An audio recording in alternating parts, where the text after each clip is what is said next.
Hello, and welcome to the home of the Ghost Owl, and yes, we're back for some more Warhammer The Old World content, continuing through the rulebook, and now onto a meaty section one, which is going to be critically important to identifying where units sit in terms of their performance and what rules really set them apart to make them must-haves.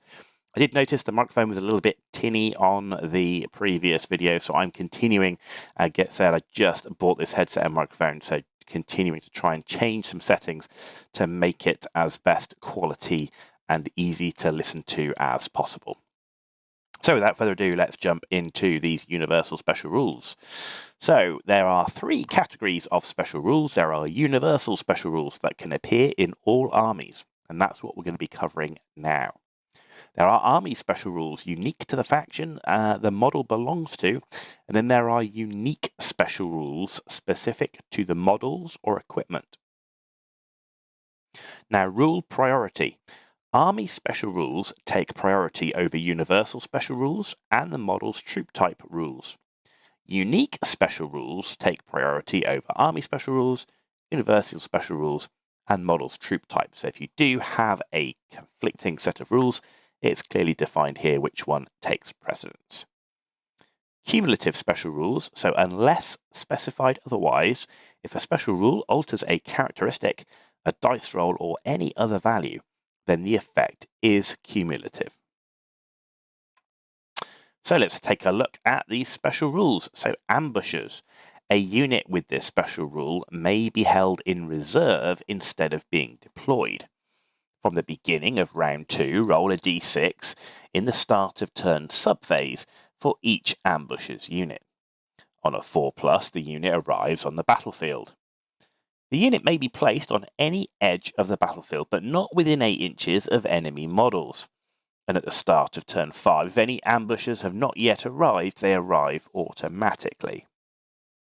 So this rule, I'm not sure on the value on this one. It smacks to me of being a little bit swingy. It's a 50-50 chance through turns 2, 3, and 4 whether you have the unit on the battlefield. I think if you're getting your unit on the battlefield in turn 4 or 5, it may well be too late.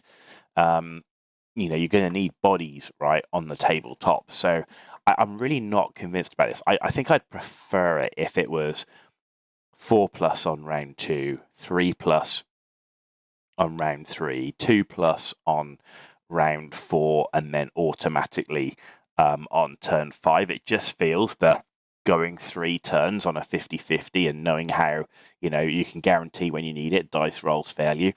This just feels like a bit of a swingy rule. It's cool because you can go on any edge of the battlefield, so you can be all over the place, get rear charges, flank charges, all that type of good stuff. It's just the fact that the time when you really need it is probably going to be the time when you don't roll for it. And, that's part of playing a dice game, but 50-50, like I say, it's a bit swingy to rely upon. Next up, Armor Bane's X. So if a natural 6 is rolled when rolling to wound, improve the AP of the weapon by the amount shown in brackets.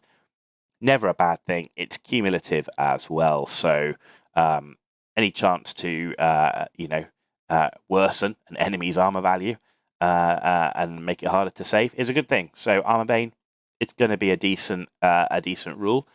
We've yet to see, how much armor there is out there. We know, obviously, maybe some of the armor's been toned down, but there's still plenty of 3+, 4+ out there. And so Armor Bane, I'm sure, will be useful. Now, Armored Hide improves the value of a creature and the rider's armor, if there is a rider, by the amount shown in brackets. Now, that's actually quite a good thing because anything to improve armor value is good. The fact that it also improves the rider's armor is quite good. You think that we know you can't get better than 2+ armor save, but how many 2+ armor saves are out there? So I think Armored Hide, if you've got it, it's good. Again, there's nothing bad with this at all. I think you just have to consider, is it going to end up giving you value better than a 2+, which you can't have, so then it's wasted, so which you paid points for. again, I've yet to delve into all the rules and all the equipment to see how it works out. But anything that improves armor save, the same as anything that takes away armor save, is going to be a good thing. Right, breath weapon. Can be used once per round in the shooting phase. Use the flame template touching the model's base anywhere along the front arc. Strength and special rules will be detailed on the model's unit card. Breath weapons cannot be used to stand and shoot when in combat.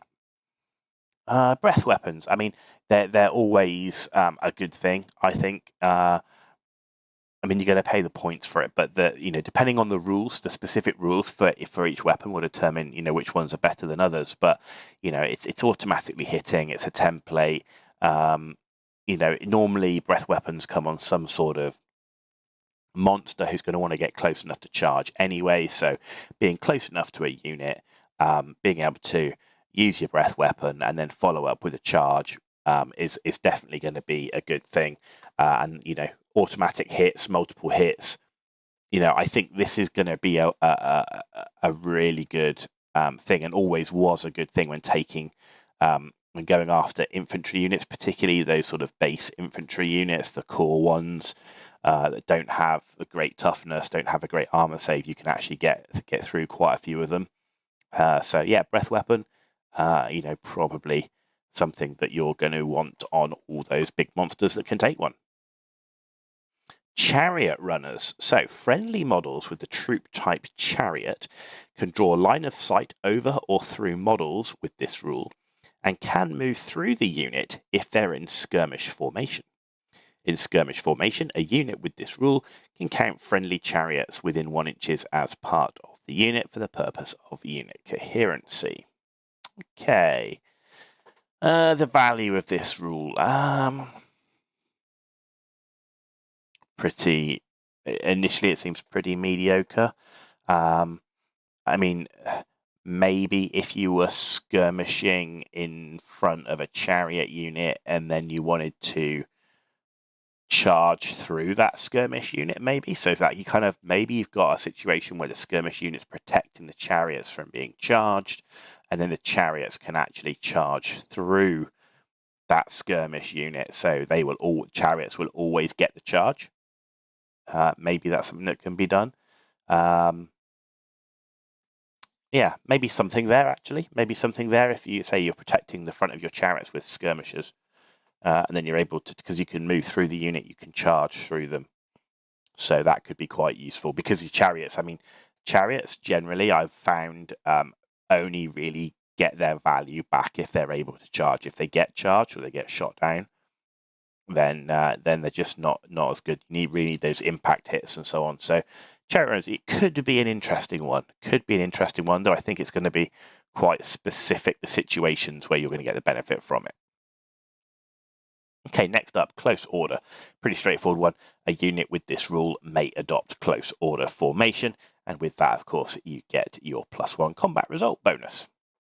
Next up is countercharge. Now, this is something that I was quite interested in as a rule. So only units where every model has this special rule can use this ability. So think about that. If the unit has countercharge, then the character joining the unit must also have countercharge if you want to use the ability.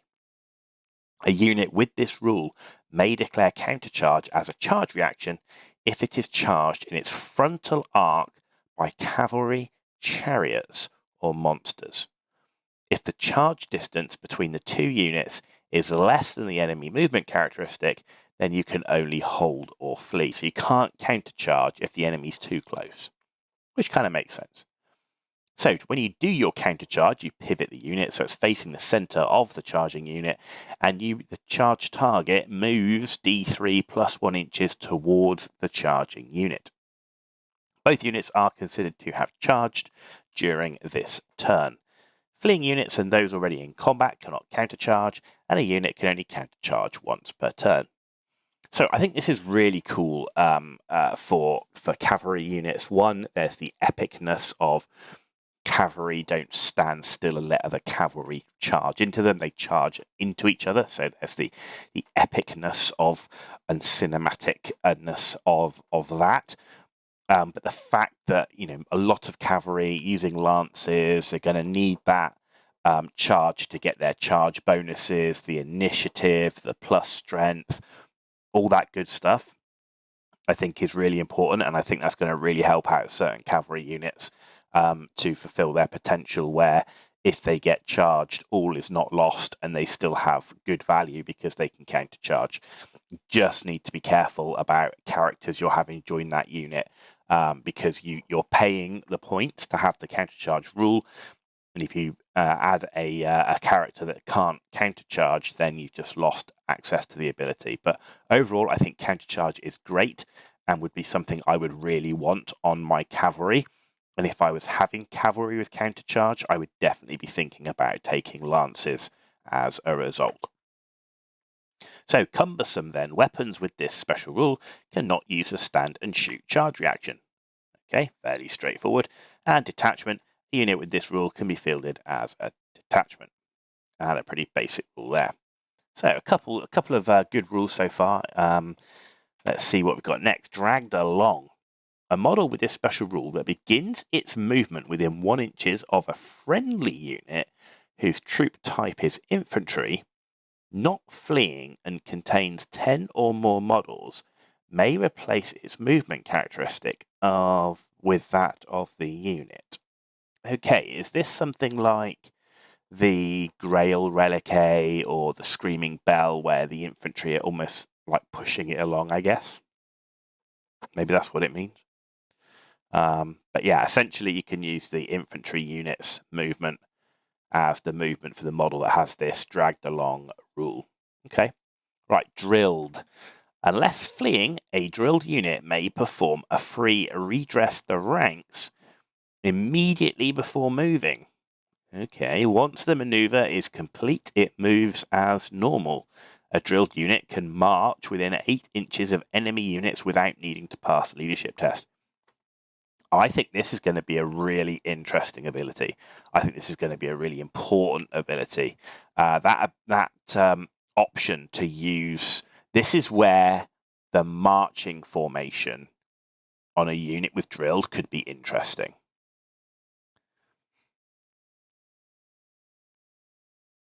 That ability to redress the ranks. Okay. Yeah, I think drilled could be really interesting for units. I think that this is an ability for me to watch out for and see. I mean, this is everything on paper, right? But until you start actually really delving into playing with it and seeing how it works. But I think drilled could be a really good ability. Right, ethereal. Models with this ability treat all terrain as open ground for the purposes of movement. They cannot end their move within impassable terrain, though they can pass through it. They can only be wounded by magical attacks, and characters can only join ethereal units if they themselves are ethereal. So, ethereal, it was always a good ability. The interesting one here is obviously AP doesn't mean anything, but then they can only be wounded by magical attacks. So there were cases where AP you couldn't modify a model's save if they were ethereal. Not so here. Clearly, they can have it as long as the attack is magical. So, yet to delve in and see which units are ethereal, but given the Vampire Count Legacy list, right, Spirit Hosts, Cairn Wraiths, Tomb Banshees were always ethereal. So were the Hex Wraiths as well. So the fact that you can only be wounded by magical attacks makes them really quite interesting. Though in the past, ethereal units did pay quite a tax in points for that ability. But it's pretty good, right? And it's pretty good if you can only be wounded by magical attacks. Okay, the last one here then, evasive. Once per turn, when this unit is chosen as the target of a shooting attack, it may fall back in good order. Once the move is completed, the enemy unit will continue to shoot as normal. Okay. Could be interesting. I mean, you think, you've got to make sure that if you're going to do this, that you move back out of range, or I guess one of the benefits is you could move at least out of half range, so the enemy would be shooting you at long range. They get the -1 modifier. I mean, you could even fall back in good order outside of the enemy's range. Though, of course, you will be giving ground and board space to the enemy, but evasive likely to be on quick, fast-moving troops. Maybe skirmish cavalry might have evasive, for example, in which case, you know, the lack of that sort of fall back when they're getting shot and then moving back in again wouldn't be much of a problem because they should be pretty quick on the tabletop. Interesting to see which units have this as to how valuable it will be, but I'm guessing this is going to be quick units, in which case the sort of that move around the board shouldn't be an issue. And nice, because it says here, once the move is completed, the enemy unit will continue to shoot as normal, but it's already declared that unit as the target. So if you fall back in good order out of range, I'm guessing then it can't shoot because it's already declared this target, this unit a target, and it's now no longer in range. So you could bait some enemy shots there as well, but I'm sure they'll get wise to that pretty quick. But again, an interesting ability. But so far, drilled, pretty good. Ethereal, I think, is pretty good, depending upon, of course, the tax you pay for it. And as we've seen some of the other stuff, Armor Bane, and that looks pretty good. Ambushers, like I say, for me, is just a bit too swingy. I'm not a huge fan of swingy rules. Are great for flavour, great for narrative stuff. But when you really need something to happen, relying on a 50-50, you know, if anyone's been playing armies that have lots of 4+ ward saves or invulnerable saves, you know that you won't make them when you need them. But there you go. That's the end of part 1 of our universal special rules. This is a really interesting section for me. This is the thing that's going to make or break units, particularly those elite, special, or rare category units. So good to delve into them. Plenty more to come. There are a lot of these, which is why I've broken it down into parts, and we'll be continuing on with these in the next few episodes. Hope you found this video useful. If you did, give it a thumbs up. If you didn't, give it a thumbs down. Let me know why in the comments down below. And as always, if you want to see more content, hit that subscribe button. It is totally free for you to do. It is a big deal for me, so thank you for that in advance. You've been watching The Ghost Owl, and I'll see you all very, very soon.